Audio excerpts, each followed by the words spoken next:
Patrick Roger, Cécile de Ménibus. 9h54, on change totalement de sujet, bien entendu, avec Emmanuel Razavi. Bonjour Emmanuel.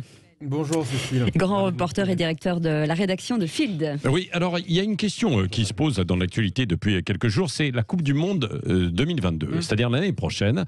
Elle doit se tenir au Qatar et il y a des infos, des rumeurs, etc. qui disent qu'elle pourrait être reculée, annulée en raison de la pandémie ou d'autres choses. Vous avez enquêté et quelle réponse avez-vous ? Alors oui, justement, on a travaillé sur le sujet, Patrick, vous avez raison, et c'est vrai que ça revient un peu comme un serpent de mer régulièrement, mais alors plus on approche de la Coupe du Monde, plus on nous en parle, mais ça paraît peu envisageable. Bien sûr, il y a des questions qui se posent, mais toutefois il y a trop d'argent en jeu, trop d'intérêts économiques, politiques aussi.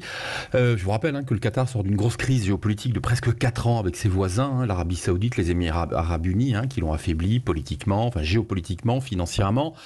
Donc l'Émirat a besoin de montrer qu'il rayonne encore. Il a besoin de continuer à attirer les investissements. Donc pour lui, cette Coupe du Monde, clairement, c'est une occasion de faire passer le message de sa bonne santé, bien sûr de sa stabilité politique, mais aussi de sa bonne santé financière, et puis d'une certaine manière de sa toute-puissance, si vous voulez, sur le plan international. On sait à quel point le football compte en matière de stratégie d'influence pour le Qatar. Mais le Qatar a été assez touché par le coronavirus. Est-ce que finalement il peut l'organiser aujourd'hui ? Est-ce qu'il a perdu un petit peu de temps ou pas ?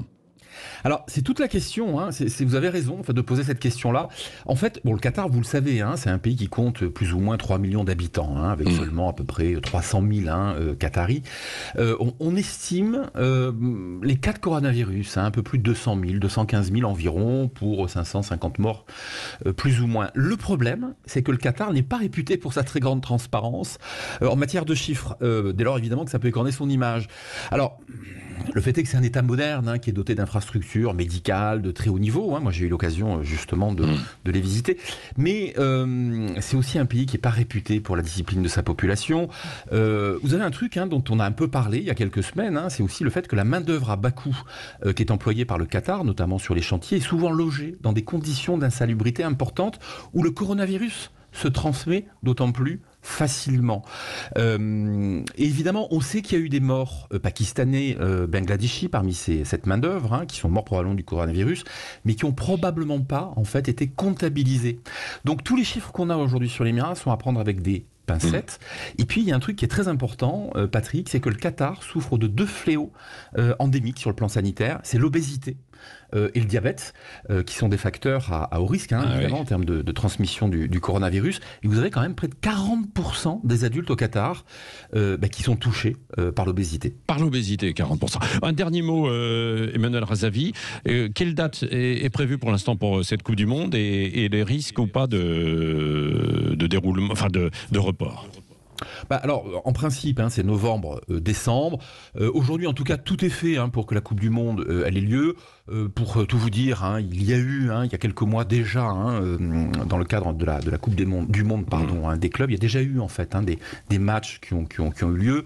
Les stades étaient remplis à 30% de leur capacité. Ce qui est intéressant, c'est que lors de ces événements sportifs, quand même, on a pu constater une augmentation en fait des cas de Covid au Qatar, plus 18%. Voilà. Pour autant, encore une fois, que les chiffres soient fiables. Comme je vous l'ai dit, c'est quand même pas un État hyper transparent. Mais en principe, tout le monde a intérêt, que ce soit la FIFA, que ce soit le Qatar, à ce que cette Coupe du Monde, en fait, se tienne. Donc moi, je pense qu'aujourd'hui, on va plutôt, en fait, a priori, dans ce sens-là. C'est ce que révèle de toute façon notre enquête. C'est très difficile, de toute façon, d'annuler une Coupe du Monde. C'est quasiment impossible. Éventuellement, un report. Mais aujourd'hui, on n'est pas du tout, a priori, dans cette configuration. Merci beaucoup, Emmanuel Razavi. C'est à retrouver sur Field Media, donc sur Internet, comme chaque vendredi. Merci, Cécile. Merci, Patrick. Voilà.